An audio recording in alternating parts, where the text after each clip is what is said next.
अगर हमने linear equations को अलजेब्रिकली सॉल्व करना है तो उसके दो मेथड होते हैं। एक मेथड है सब्स्टिट्यूशन मेथड। सब्स्टिट्यूशन मेथड का मतलब क्या होता है कि दोनों इक्वेशन में से एक इक्वेशन में हम x की value in terms of y या y की value in terms of x पता करेंगे।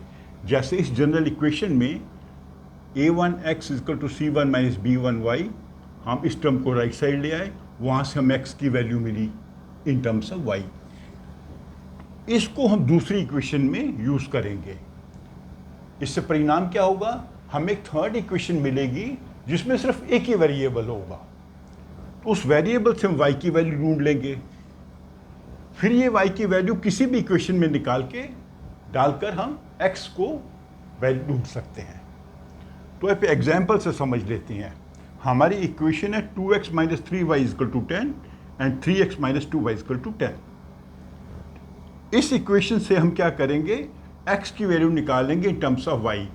इस टर्म को राइट साइड ले जाएंगे, 10 प्लस 3y हो जाएगा, फिर दोनों साइड को 2 से डिवाइड करेंगे तो x की वैल्यू हमें मिलती है इन टर्म्स ऑफ y। ये x की वैल्यू है, वो क्या वैल्यू है, 10 प्लस 3y अपॉन 2। अब इस वैल्यू को हम दूसरी इक्वेशन में यूज करेंगे, ये ध्यान रखना है।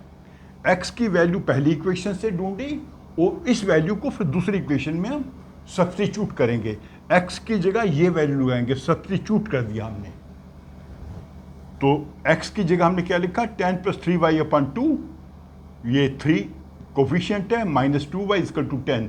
2 को एलिमिनेट करने के लिए हमने 2 को मल्टीप्लाई कर दिया, 2 से मल्टीप्लाई कर दिया, तो हमारी ये इक्वेशन ऐसे बनती है।